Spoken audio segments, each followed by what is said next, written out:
C'est la paracha de Vayetse, c'est la fabrication, si on peut parler comme ça, l'établissement du peuple d'Israël avec Yaakov et ses enfants. Et le mariage, bien sûr, de Léa et de Rachel. Si nous avons le temps, nous allons parler combien elle a souffert Rachel pour se marier avec Yaakov. Alors il y a écrit Vayetse Yaakov mi Be'er Shava, il est sorti Vayelech Harana.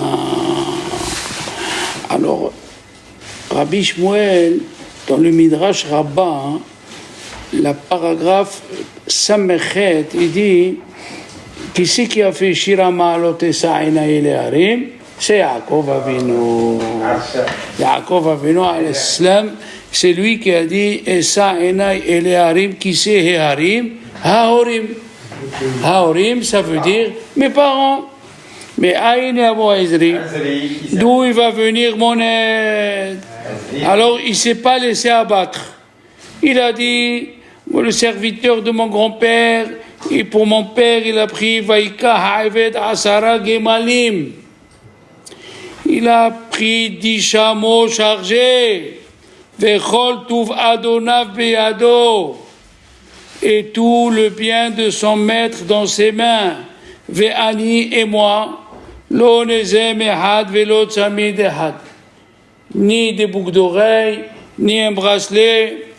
Et d'ailleurs, quand il a rencontré Rachel, il s'est mis à pleurer. Et Rachel dit, il s'est mis à pleurer qu'il n'avait rien à lui offrir. D'habitude, c'est celle qui doit se marier et qui ne reçoit rien, c'est elle qui pleure. Si elle n'a rien reçu, la femme, c'est elle qui pleure. Là, c'est le Hatan qui pleure, qu'il n'a rien de quoi donner. C'est Yaakov Avinu. D'accord? Et qu'est-ce qu'ils ont dit, Chachamim? Il est venu, le fils de Esav, il a rencontré Yaakov, il lui a dit, écoute, tonton, il lui parle à son oncle, il lui dit, tonton, papa il m'a dit que je dois te tuer.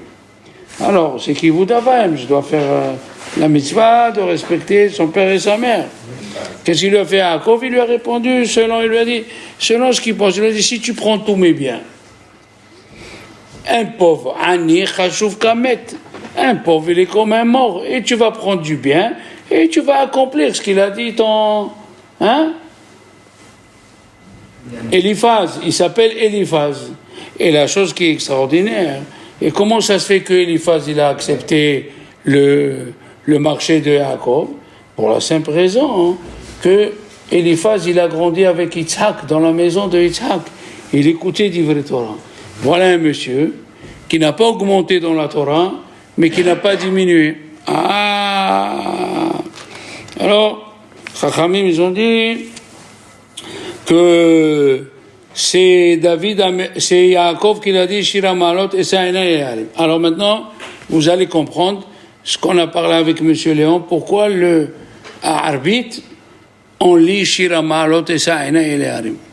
Parce que qui c'est qui a fixé Arbit? Et c'est lui qui a dit Shira Ma'alot Esa'ina Eleharim. Alors, puisqu'il a fixé, et il a dit Shira Ma'alot Esa'ina Eleharim, pour avoir une kala, alors, on le fait nous aussi le soir. Après Arbit que Yaakov a fixé, on dit Shira Ma'alot Esa'ina Eleharim. Et il y a qui disent que Yaakov Avinu, c'est lui qui a fixé les 15 Shira Ma'alot. Quand il était chez Lavan, il répétait les 15 Shira Ma'alot. Et il y a qui disent, c'est lui qui a fait tout le Tehillim, et c'est David HaMelech qui a repris ce que les gens ont oublié de Yaakov Avinu.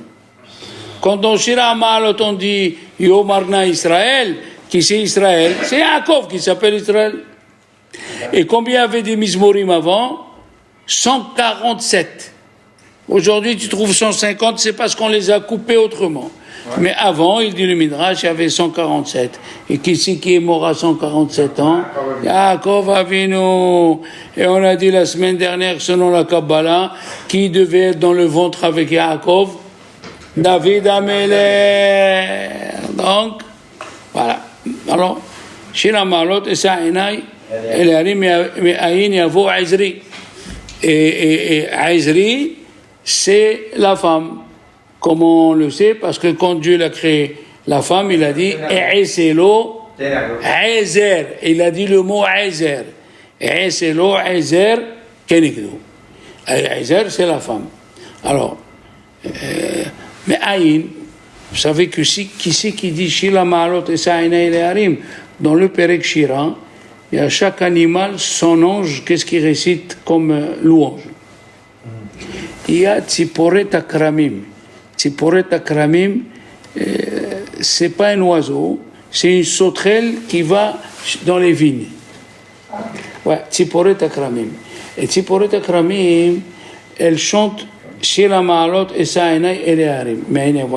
Alors, cette sauterelle que Dieu a créée, c'est une sauterelle cachère. Elle a une ségoula, elle a une vertu. Celui qui la mange, il n'oublie pas ce qu'il étudie.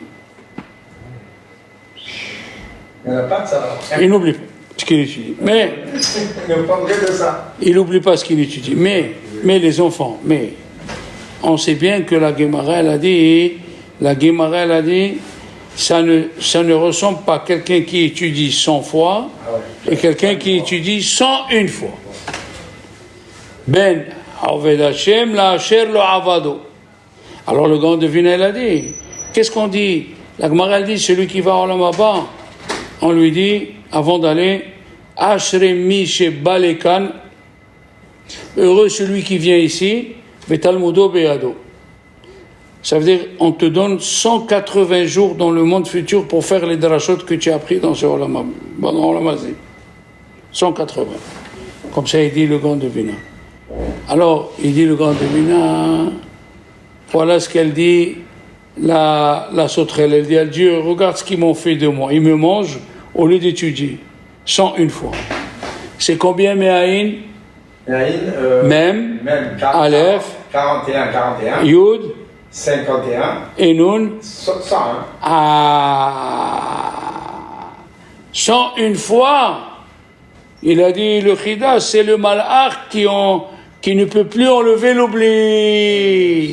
101 fois. Alors, comme le malach, Gabriel. Michael, 101 fois. Alors il a dit, la sauterelle, elle dit à Dieu, regarde ce qu'ils me font tes enfants. Ils me mangent à moi pour pas oublier, au lieu de dire, mais aïn yavoisé. Mais aïn. Alors il te dit, et ça inaï. Viens, on va prendre le mot inaï. Ça fait combien aïn? 70. Non, aïn. Yod, nun. 70 et 10. 80, et 50, 130. 130. Et le deuxième aïn? 130, 260. Hein? 260. Les deux. 260. Eh bien, je l'ai dit, 260. Ah, excuse-moi, on a mal écouté. Alors, 130 et 130, ça fait 260. plus Tov. Tov, c'est 17. Hein? 17. Ça fait 277, 277. 277. Alors, écoute bien. Les filles, la Gemara, elle a dit, tu vas comprendre pourquoi j'ai ajouté Tov. La Gemara, elle a dit dans Ta'anit, Lo hayu yamim tovim l'Israël. Il n'y avait pas des meilleurs jours que Yom HaKippurim et K'tu B'Av. Alors, la Gemara, elle a dit, Yom HaKippurim, je comprends. Dieu nous pardonne les péchés. K'tu B'Av, qu'est-ce qu'il y a? Alors, la Gemara, elle ramène plusieurs choses. Et elle a dit, une des choses, c'est quand la femme, elle va dans les vignes. Elle danse et elle dit aux jeunes, Sana enecha, lève tes yeux. Enecha, c'est au pluriel. Enecha, c'est au pluriel.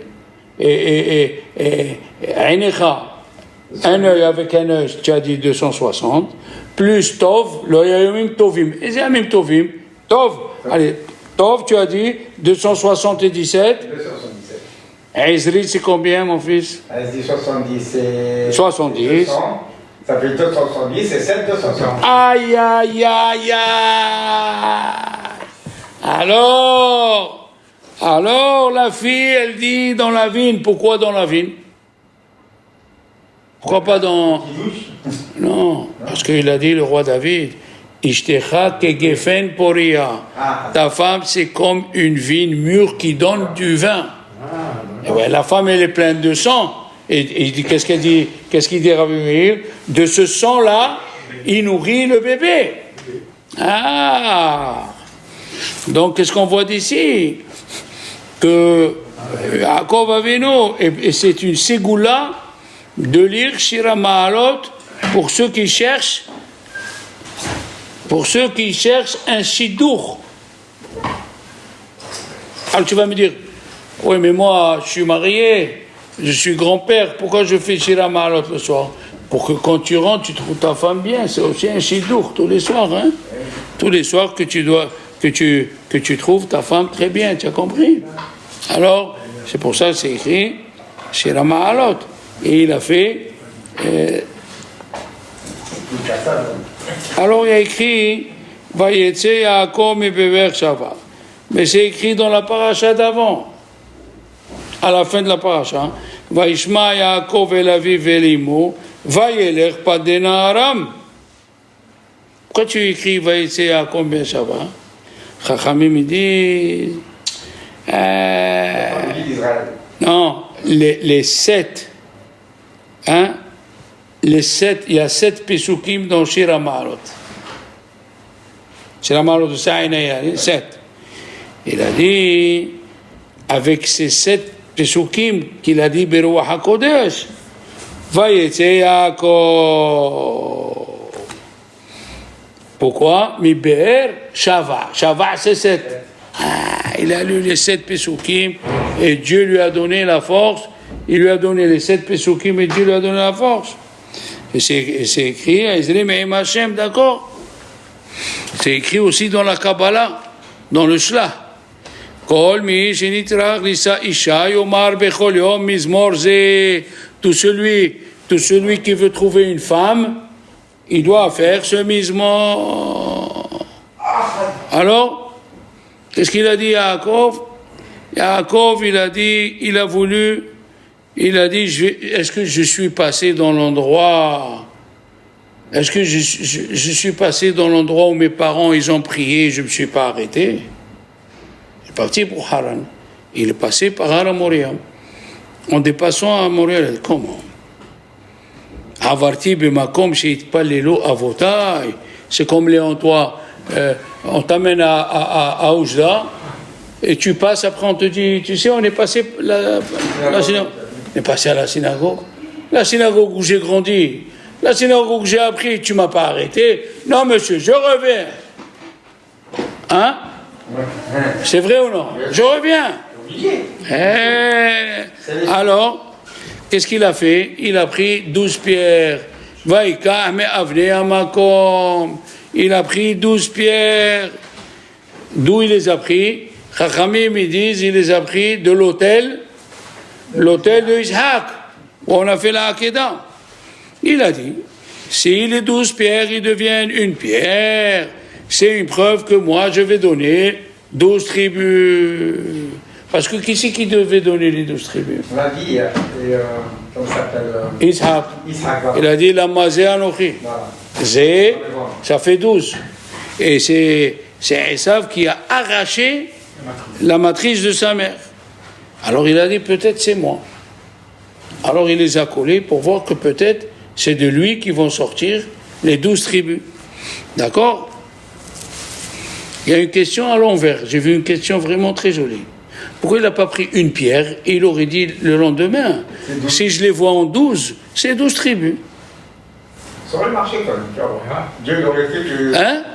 Pourquoi Yaakov, il a fait le contraire? Il a pris 12 pierres et il a dit, si le matin c'est une pierre, pourquoi il n'a pas dit le contraire? Parce que même si on est 12 pierres, s'il n'y a pas l'unité, de prendre une pierre qui se divise en 12, c'est pas ça. C'est pas ça ce que Dieu est, d'accord? Et on voit que Yaakov Avinu, il a beaucoup de relations avec la pierre. Ici, il a pris des pierres. Quand il est parti chez Lavan, il y avait la pierre qui était sur le puits. Et c'est écrit, il a trouvé 3 bergers avec leurs troupeaux. Et le Zohar, il dit, c'est trois bergers.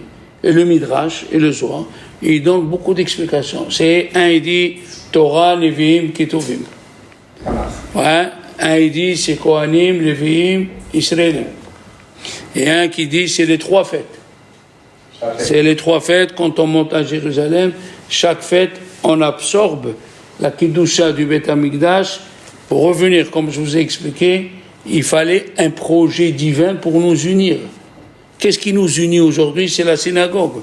Sinon, chacun il serait seul chez lui, à sa maison. Il faut un projet, même dans une maison, il faut que le père, il unisse sa femme et ses enfants dans un projet, dans le Shabbat, dans la lecture de la Torah. Il faut qu'il y ait un projet qui unit. Malheureusement, ça existe dans le mal.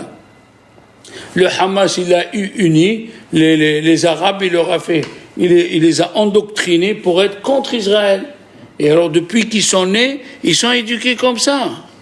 Yaakov Avinu, alors la meilleure, c'est qu'il y a écrit qu'il a pris de l'huile, Vaikach shemen, Vaitzok al rosha, et il l'a mis sur la pierre. D'où il vient l'huile? Il dit le Midrash de Olam Haba. Et il paraît que c'est cette huile-là, le Mégalé à mon côté dit, c'est cette huile-là qu'on a trouvée pour le miracle de Hanouka. C'est cette huile-là. Pour faire le miracle. Depuis Yaakov Avinu, il a vu qu'est-ce qui s'est passé. Donc, Yaakov Avinu, alors, et pourquoi il a pris la pierre? Pourquoi il n'a pas pris 12 pommes? C'est une question aussi. Pourquoi il a pris la pierre? Comment il s'appelle une pierre? Even. Aleph, Bet, Nun. Abba, Ben, Neched. Le père, le fils et le petit-fils. Papa, le grand-père Abraham, Yitzhak c'est le père, alors il a dit, je vais prendre la pierre qui représente nos 3 générations. Le grand-père, le père et le fils. C'est la raison que quand on va rendre visite dans une tombe, on met une pierre. Qu'est-ce que ça veut dire la pierre? Pour dire, on est en train de continuer ton chemin, papa. Le grand-père, le fils et le petit-fils. Even, Abba, Ben, Neched. C'est joli. C'est très joli comme explication. Et il y a écrit, Veine Nitzav Alav, Veine Hashem Nitzav Alav. Dieu, il était sur lui. Pourquoi il dit Rashi? Rashi, il dit, il était sur lui pour le garder des malachim. Les malachim, ils montaient, ils voyaient dans le trône divin la figure de Yaakov, il est descendu, il voulait le taper. Qu'est-ce que tu vas taper? Quelle faute il a fait Yaakov? Qu'est-ce que tu vas me dire? Il a pris la Bechora, mais il a vendu, Esav il a vendu. Qu'est-ce que tu vas me dire? Quoi? Il a pris les berachot de Esav. C'est Rivka, sa mère, qui lui a dit, viens ici, tu dois prendre les berachot. Vous savez pourquoi? Parce que, pour qu'on dise Éloqué Abraham, on a dit Éloqué Abraham, Éloqué Yitzhak. Pour dire Éloqué Yaakov, les malachim, ils disent adieu. Mais il n'a pas passé encore des épreuves et tu lui donnes. Comment tu l'as mis déjà dans la chaise du trône alors qu'il n'a passé aucune épreuve? Tu as compris pourquoi les malachim, ils voulaient... Et comment c'est possible? Il y a de l'injustice ici. On ne peut pas dire... Et la preuve, David Amelech, il a dit à Dieu, je voudrais qu'on dise Éloqué David. Il lui a dit, Dieu, Éloqué David, mais il faut passer des épreuves. Il a dit, David Amelech, mais Honeni Hashem, mets-moi en épreuve. Tu mets en épreuve, il n'a pas résisté à l'épreuve.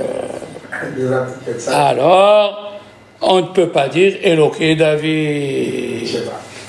D'accord? Une chose est sûre, c'est que il a aidé à faire le tikkun de Adam Arishon. Il ne dormait plus. Qu'est-ce qu'il dit le Zohar? Lo ta'am ta'ama de mota. Il n'a pas goûté le goût de la mort. Il était assis, il s'endormait, il se réveillait. Il ne passait pas une demi-heure. Il y avait des chachamim comme ça. À Tzfat, Rabbi Yitzhak Teitzak. Il n'a pas dormi 40 ans sur un lit.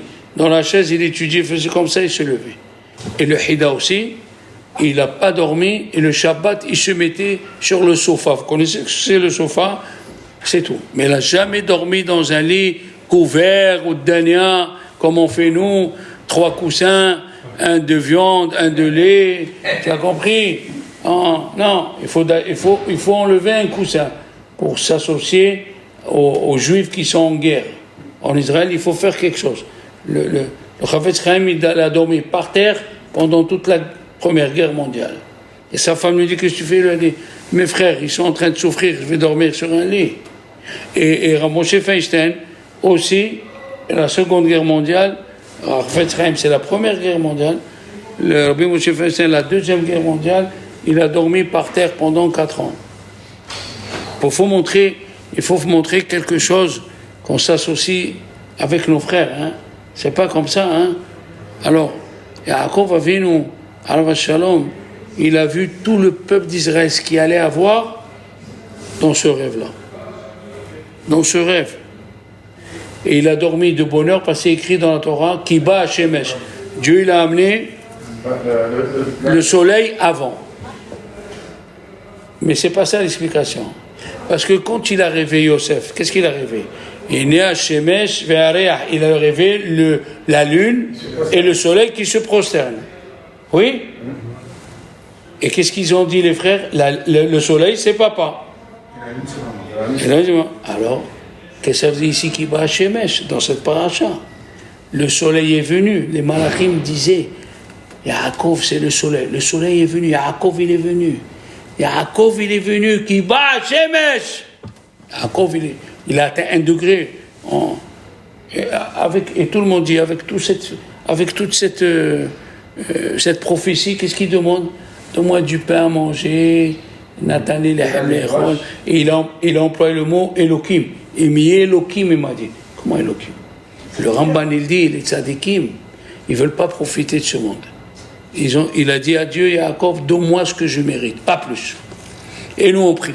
On veut une villa à la Riviera, avec un yacht, si c'est possible, avec l'avion, le Gulfstream 7500 qui fait 18 000 km d'un seul coup. On veut. Qu'est-ce que tu demandes? Prends ce que Dieu, Yaakov, il nous dit, prends ce que Dieu, il te donne. Si tu prends ce que Dieu, il te donne, alors tu es un tzaddik. Ça, c'est pour Yaakov. Maintenant, les enfants, je saute un petit peu, on va passer chez Rachel. Rachel et Ménon, elle a donné les simanim. Elle a donné les signes à sa sœur. D'accord? Qu'est-ce qui s'est passé? Et Yaakov, il a épousé Léa, et il lui a dit, comment tu as fait ça? Il lui a dit, comment tu as fait toi aussi? Toi aussi, tu as pris la place de Esav. Moi, j'avais pas de rave, toi tu avais un rave. Il a dit oui, il a rien dit, il lui a dit d'accord. Qu'est-ce qu'il a dit Yaakov? Il a dit à Lavan, je vais travailler. Écrit, Vaïskor Elohim et Rachel, après qu'elle a mangé les mandragores, elle se rappelait. Alors la question, elle est, Léa, elle a dit à Rachel, ça ne te suffit pas que tu as pris mon mari, tu veux prendre les mandragores de mon fils. Comment Léa, elle peut parler une chose pas? Après, c'est tout le contraire. C'est tout à fait le contraire. Ils ont dit, Chachamim, Rachel, c'est Midat Adin. Et Léa, c'est Midat Rahamim. D'ailleurs, elle avait les yeux parce qu'elle pleurait beaucoup. La question est, pour enlever la Midat Adin, vous savez ce qu'il faut? Il faut se taire. Qu'est-ce qu'il a fait à Aaron? Vaïdom à Aaron. Quand Dieu lui a pris les enfants, Vaïdom, il s'est tué. Ces enfants, ils sont sortis comme ça.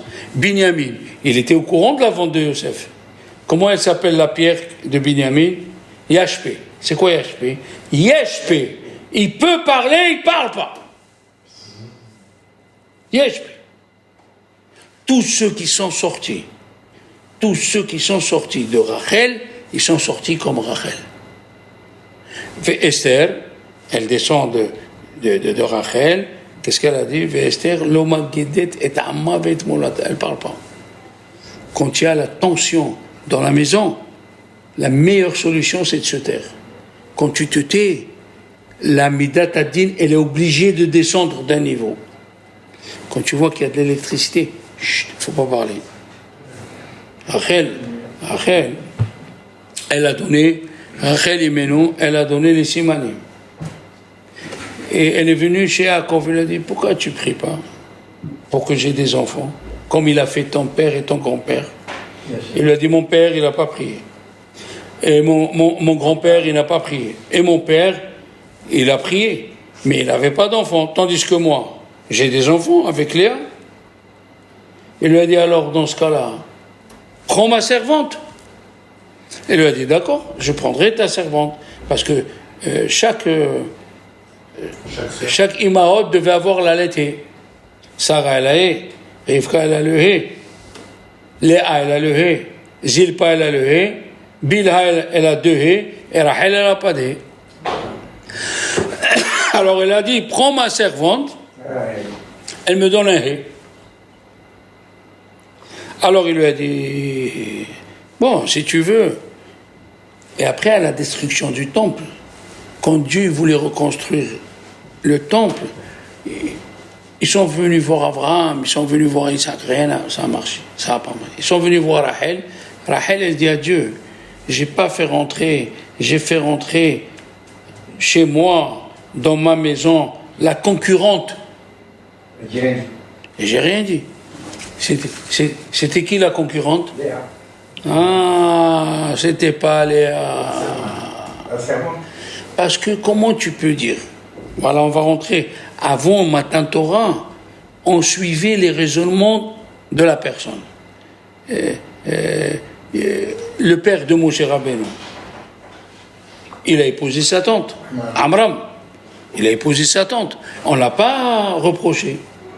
Quand on est avant Matan Torah, on suit la Kedusha. Yaakov, il a pris le titre de Bechor. Parce que Esav, il ne se conduisait pas comme un Bechor. Donc, qu'est-ce qu'elle a dit, la Torah? La Torah, elle a dit, ne prends pas une sœur, parce que ne prends pas une sœur sur ta femme qui est sa sœur, parce qu'ils vont se disputer à la maison. C'est automatiquement.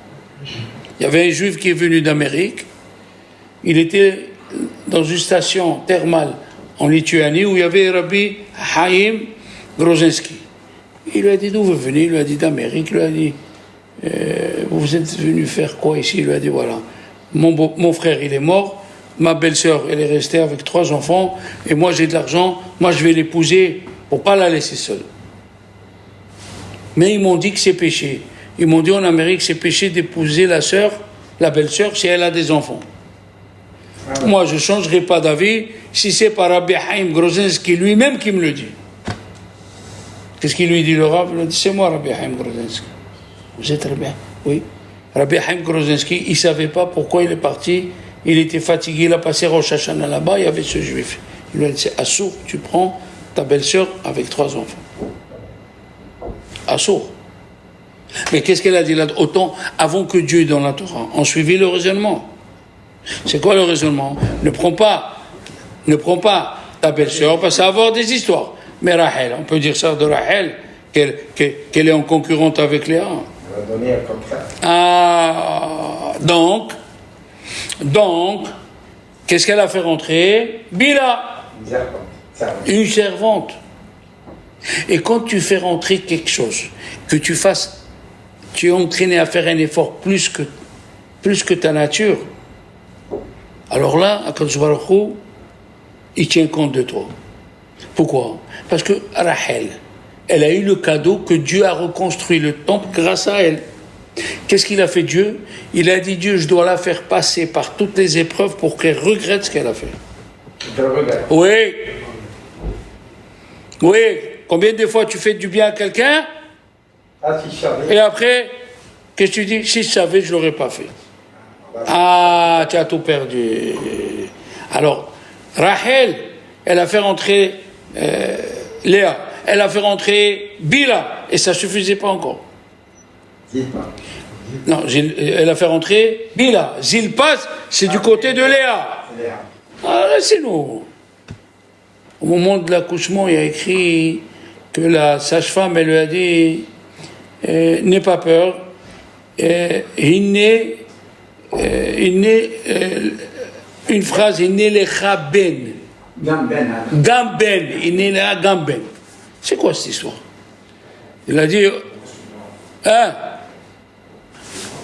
Il a dit, le Satan, il était là à chaque fois pour qu'elle refuse. Et là, elle était en train de mourir. Qu'est-ce qui est sorti? Une fille. Il lui a dit, le Satan, maintenant, tu as une fille, regrette. Elle a dit non. Elle dit, j'ai confiance en Dieu. Qu'est-ce qu'elle lui dit, la sage-femme? Je sens ton ventre qui bouge. Elle est sortie une deuxième fille.